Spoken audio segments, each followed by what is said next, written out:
Olá, sejam bem-vindos a mais um vídeo do canal Fora da Sala. E hoje nós estamos aqui com uma pessoa que faz a diferença, principalmente em Recife, né? Deixa Recife um tanto que sombrio e amaldiçoado, podemos dizer assim. Hoje nós estamos com Roberto Beltrão, responsável pelo site Recife Assombrado, e nós vamos conversar um pouquinho como é que funciona esse projeto e como ele influencia na cultura do terror no Brasil. Vamos nessa? Roda a vinheta porque o conteúdo hoje está bem interessante. Bem, vamos lá, Roberto. Antes de começar a falar sobre o terror e sobre o seu projeto, eu gostaria que você falasse o que é o Recife Assombrado para quem não conhece. Bom, o Recife Assombrado é um site, começou como um site na internet no ano de 2000, né? Que a ideia era a gente mostrar as histórias de assombração, né? Do Recife, as lendas urbanas, a partir do imaginário da cidade, porque o Recife é uma cidade que tem muitas histórias de assombração, né, uma tradição que existe lá, e a gente queria trazer essas histórias para o campo do horror, né? Apresentar as novas gerações, pessoas que não conheciam essas lendas, que não conheciam essas histórias. E aí no ano de 2000 a gente fez um site, né? Muito desse site foi baseado numa obra do escritor Gilberto Freire, né? Que é o autor de Casa Grande e Senzala, e a gente se inspirou muito nele para fazer esse site. Então a gente recontou algumas das histórias do Gilberto Freire e acrescentou outras, colocava no site, né? E a gente começou naquela época a receber muitas contribuições, pessoas que contavam outras histórias, outras lendas urbanas do Recife. E a partir desse conteúdo, a gente desenvolveu um material grande que a gente possibilitou da gente publicar livros, né? E depois, no ano de 2012, a gente começou também a produzir quadrinhos de horror, com essa pegada, né? Histórias de assombração do Recife e do imaginário popular, né, brasileiro, porque a gente acredita que esse é um material muito rico que pode ser explorado no horror, porque são modelos que não são tão conhecidos. Então a gente acha que dessa maneira vai estimular um novo público do horror, porque as pessoas vão se identificar com aquelas narrativas, né? E ao mesmo tempo a gente está contribuindo também para uma certa preservação da própria cultura popular, na medida que a gente traz isso para a cultura pop, né?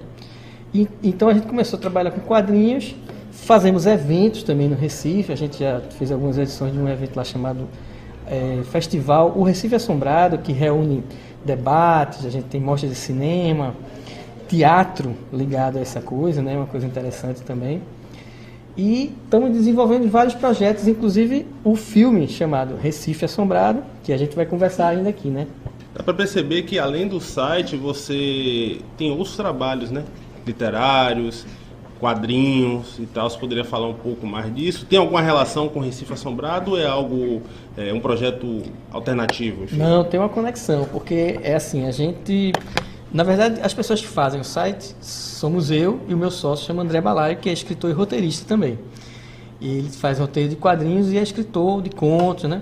Então ele tem um livro lançado chamado Quebranto, né? Que é nessa linha de contos de horror, contos fantásticos. Eu também tenho um livro só meu, chama Na Escuridão das Brinhas, que são histórias de assombração do interior.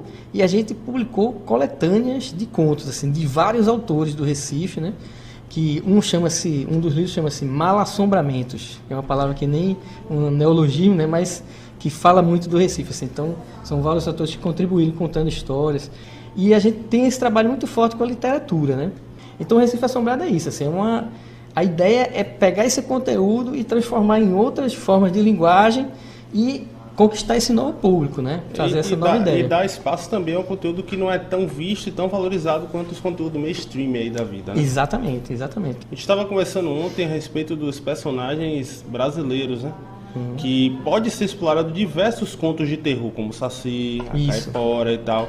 Inclusive os clássicos personagens que já foram lançados em diversas histórias são assustadores de origem, que foram feitos pelos irmãos Grimm. Isso. Se a gente pegar as verdadeiras histórias dos irmãos Grimm e for comparar com as adaptações atuais, não tem nada a ver. Exato. Muito são mais histórias bem violentas, né? São histórias assustadoras mesmo, assim, essa do irmão Grimm, né?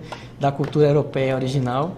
Você falou aí do Saci, uma história que me chama muita atenção é isso. O cara que popularizou o Saci como uma figura conhecida no Brasil foi o Monteiro Lobato, né?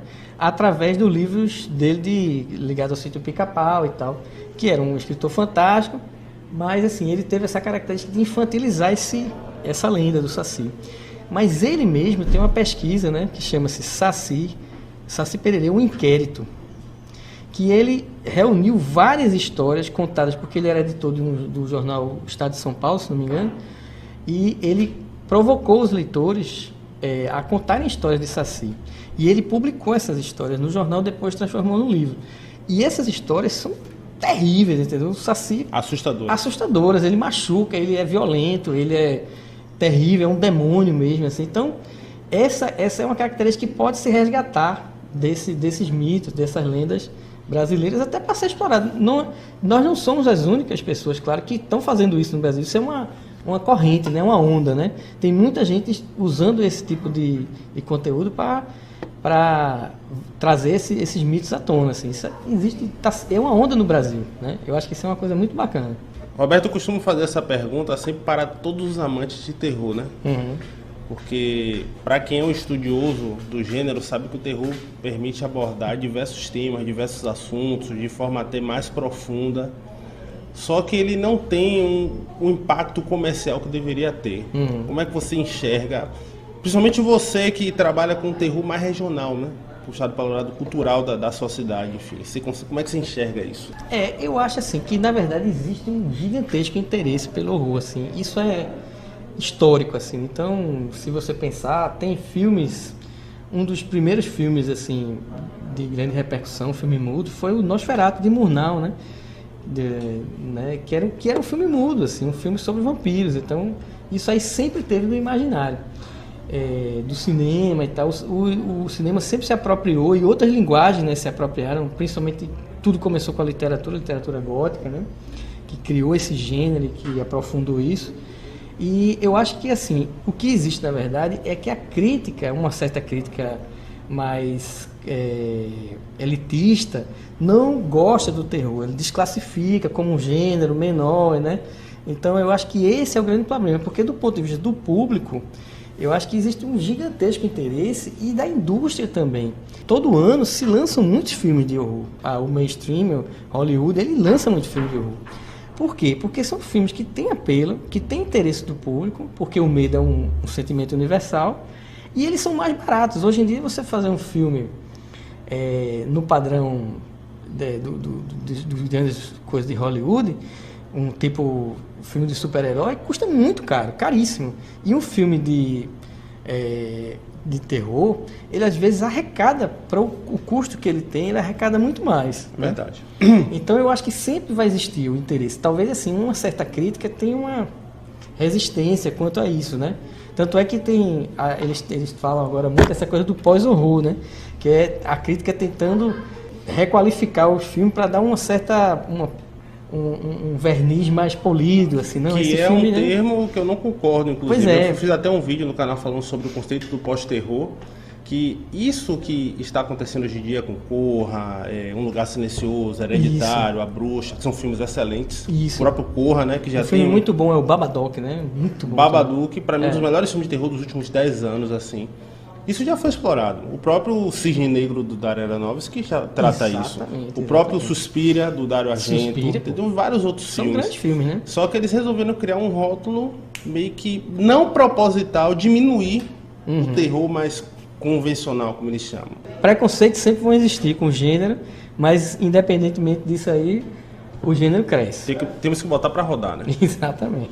Roberto, muito obrigado pela participação. Você é uma pessoa que faz a diferença no sentido literal da coisa, né? Porque o trabalho que você faz é a valorização da sua terra, o próprio nome do site diz, e a valorização da cultura do terror, né? E aí, se vocês quiserem deixar algum comentário para ele, faço questão de compartilhar. E me digam, o que é que vocês acham do terror nacional? Por que ele não é tão valorizado como deveria? Beleza? Deixa uma curtida aqui. E se você gostou do bate-papo, assine o canal. Inclusive o site do Recife Assombrado está aqui na descrição. Dê uma passada lá que tem contos bem assustadores. Pois é. Valeu, um abraço. Obrigado. Obrigado, Roberto. Valeu.